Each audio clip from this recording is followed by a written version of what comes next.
freedom, Exodus 2.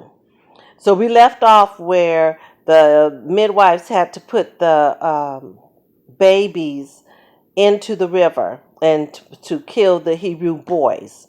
But one mother had her baby, and then having her baby after 3 months, she couldn't have her baby any longer. She couldn't conceal it or from anybody knowing that she had a baby. So she puts the baby into the river, the same river that midwives was told to throw these male boys in. She put her child in it to be given down the river. Down the river is the Pharaoh's daughter who decides to take this baby in as her own. There's a girl there who asks her, "What should we do with this baby? What do you want me to do?" And she says, "Should I get a Hebrew woman to nurse it?" And the Pharaoh daughter says, "Yes." It turns out that that girl is the baby's sister, and that mother and the woman she goes get to nurse that baby is the baby's mother. And so what I want to share is that sometimes for God to do what he has to do, you got to trust him. You got to trust him in what everybody else is saying. It's not going to work out. You got to be able to trust God that it will work out. It will work out. If just because everybody else did it this way and it didn't work out for them, it's going to work out for you. And she trusted to let go of her baby, and it was received right back into her hand. And you got to understand that God will trust. You can trust God in letting go of what's precious to you, and that he will give it back. Like the ram in the bush. It's like, oh, I don't want to sacrifice my son. But when he got ready to sacrifice, God said, I prepared the sacrifices in the bush. And you got to believe that God will prepare a way when it looks like there will not be a way prepared. You got to trust that God will prepare a way. Now, the sister is right there. The mother is right there. God is not going to just detach you from your dream or detach you from your destiny. You can trust him. Now, in this chapter, Moses becomes a grown man. And what happens? He ends up killing an Egyptian for cruelty to a Hebrew. That had to happen because after that, he flees because he's wanted for murder. And then later on, he helps a woman at a well, and that causes him some issues that also leads him into a relationship with his wife, and it leads him into a relationship with God.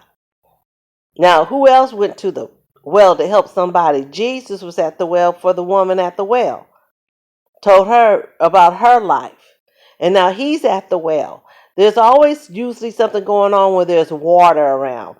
There's always something going on with the moving of the Spirit of God around water many times. And so here we have Moses. He's a young man. He's left, and in the next chapter, God is ready to move because the king dies.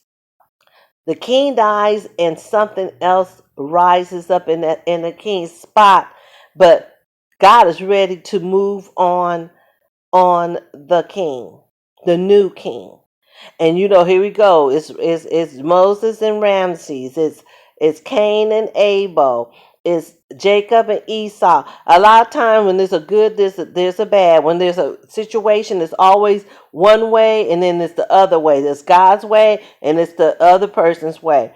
And God always gets the glory when we do it God's way. He's always looking for a vessel that wants to do it his way. He's always looking for someone who wants to stand up and do it the way God wants it to be done. And he always shows you the contrast of somebody else wanting to do it another way, but he's looking for someone to do it his way. Now in chapter 3, Moses is called. Now, Moses is not thinking about any kind of call in his life. And that's a lot of times God will give you a call, give you a mission, give you a project to do. And it's not even something you're thinking about. But you know what? When that happens, you got to say yes. You have to say yes to the Lord. There is a part in the Bible where a man didn't want to do something and slay an enemy, and a woman ended up doing it. God's going to get his way.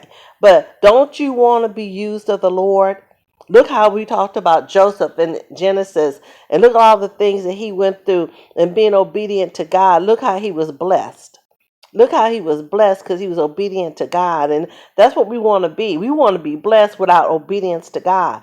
But you know, there was a time when you said the word Christian, it came with a character. It came with a way that you act and did not act. But lately, Christian just means I love the Lord and I act any way I want to, and God will forgive me. But that's not how it used to be.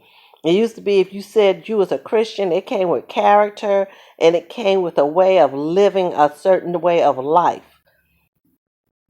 But God is still looking for that.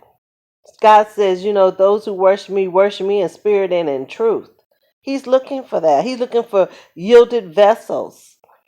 And Moses is about to be used tremendously. Tremendously. And he's going to have some errors too. He's going to be doing some things that's not right or shouldn't have been allowed or whatever, but God is still using him because he wants to be used of God. That doesn't mean that you be perfect, but it does mean you will be used of God. But that's my time. Let's prepare our minds and our souls and our spirit to be used of God. Stay free.